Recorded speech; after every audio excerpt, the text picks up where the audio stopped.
नमस्कार, मैं भावना शर्मा। आप सभी का स्वागत है हमारे YouTube channel Sanchi professional institute में। आज मैं आपको बताने जा रही हूँ हिंदी स्टेनोग्राफी के बारे में, जिसे आप हिंदी आशुलिपि के नाम से भी जानते होंगे। हिंदी में जब हम शब्दों को लिखते हैं तो शब्दों को लिखने के लिए आपको अधिक समय लग जाता है।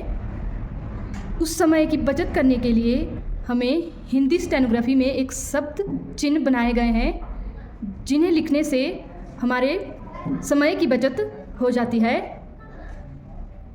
शब्द चिन्ह जो बनाए गए हैं वो इस तरह से बनाए गए हैं क्योंकि जब हम हिंदी में कोई शब्द लिखते हैं तो उसमें काफ़ी समय लग जाता है, क्योंकि उसमें मात्रा, शब्द की मात्रा, ऊपर स्ट्रेट लाइन सब लगाने पड़ते हैं। इसलिए हिंदी आशुलिपि में संकेत चिन्हों का प्रयोग किया गया है ताकि हम अपने समय की बचत के साथ साथ इसे जल्दी से जल्दी लिख सकें। अगर हमें हिंदी आशुलिपि में जैसे हमें क लिखना है तो क को लिखने के लिए समय लगता है, और अगर हम संकेत की बात करें, चिन्ह की बात करें, तो इसे लिखने के लिए हम हिंदी स्टेनोग्राफी में एक स्ट्रेट लाइन लगा देंगे, हल्की स्ट्रेट लाइन लगा देंगे, जिसे हम क से संकेत करेंगे कि एक हमारा क बना। इसी प्रकार अगर हम ख लिखते हैं तो ख को लिखने के लिए हम लाइन पर हल्की लाइन लगा देंगे और इसे बीच से हम काट देंगे। अब ख के लिखने के लिए भी टाइम लगा, परंतु अगर हम इसे एक स्ट्रेट लाइन के साथ लिखते हैं, बीच से काट देते हैं, तो इसमें समय की बचत हो जाती है। इसी प्रकार अगर हम ग लिखते हैं तो ग को लिखने के लिए भी लाइन पर एक गाढ़ी रेखा, डार्क लाइन का प्रयोग किया जाता है। और यदि हम इसी प्रकार घ लिखते हैं तो घ को डार्क रेखा के साथ साथ हम इसे बीच से काट देते हैं। इस प्रकार इसमें हमारे समय की बचत हो जाती है। और हिंदी आशुलिपि में हमारे पास जो भी व्यंजन दिए गए हैं, अ से ज्ञ तक जो हमारे पास हिंदी आशुलिपि में व्यंजन हैं, उन सभी व्यंजन को लिखने के लिए संकेत चिन्ह बनाए गए हैं, जिन्हें आप जल्दी से जल्दी लिख सकते हैं।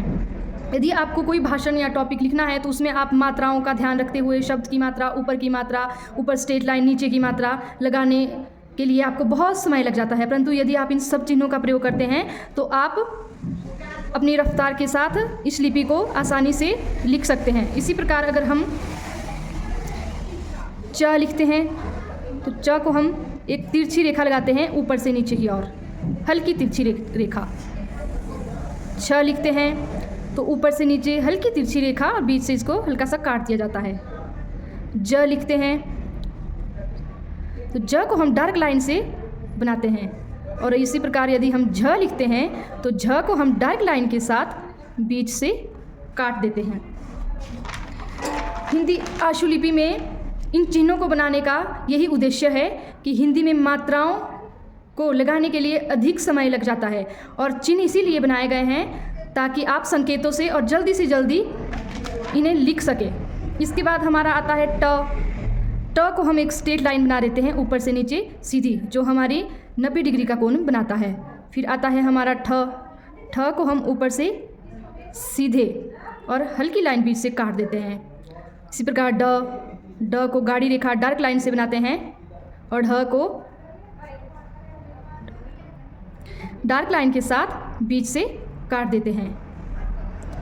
त बनाते हैं तो त हमारा दोनों तरफ से बनता है, दाएं साइड से और बाएं साइड से। थ बनाते हैं, थ भी हमारा दोनों साइड से बनता है और ये बीच से काट दिया जाता है। द बनता है, द को हम डार्क लाइन से बनाते हैं और ये भी दाएं से बाएं दोनों साइड बनता है। ध बनाते हैं, ध हमारा दाएं से बाएं दोनों साइड बनता है और बीच से काट दिया जाता है। इसी प्रकार प बनता है। प को हम लिखते हैं तो प ऊपर से नीचे तिरछी रेखा लगाई जाती है। फ लिखते हैं, फ भी ऊपर से नीचे तिरछी रेखा और इसे हल्का बीच से काट देते हैं। ब लिखते हैं, ब को डार्क लाइन बनाते हैं, ऊपर से नीचे अप टू डाउन करते हैं। भ बनाते हैं, उसे डार्क के साथ बीच से काट दिया जाता है। इन सब चिन्हों का बनाने का उद्देश्य सिर्फ यही है कि आप जल्दी से जल्दी लिख सकें, क्योंकि हिंदी में जब आप लिखते हैं तो मात्राओं को लगाने में समय लग जाता है। किसी शब्द में अगर मात्रा लगानी हो तो उसे लिखते समय हमारा समय लग जाता है। इस समय की बचत के लिए हमने ये शब्द चिन्ह बनाए हैं जिन्हें आप जल्दी से जल्दी लिख सकते हैं। इसी प्रकार अगर हम य लिखते हैं तो य को हम वक्र रेखा बनाते हैं नीचे से ऊपर की ओर। र लिखते हैं तो र को हम दो प्रकार से, नीचे से ऊपर और ऊपर से नीचे, दो प्रकार से बनाते हैं। अगर हम ल लिखते हैं तो ल को भी हम दो तरीके से, ऊपर से नीचे और नीचे से ऊपर बनाते हैं। इसी प्रकार यदि हम व लिखते हैं तो वो वक्र रेखा नीचे से ऊपर की ओर बनती है।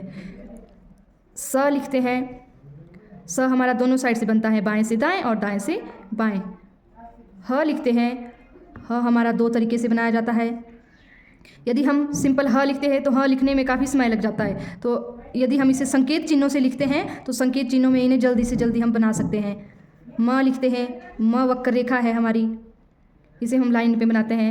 इसी प्रकार यदि हम न लिखते हैं तो न भी हमारी वक्र रेखा है से बनता है।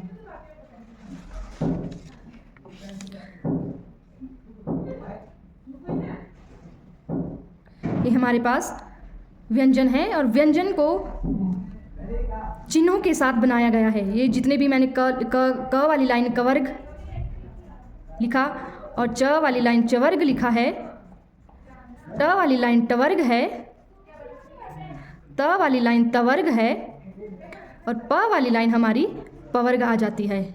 ये हमारे पास व्यंजनों के सारे शब्द चिन्ह हैं। इन व्यंजनों को हम इन सारे शब्द चिन्हों से लिखते हैं जो हम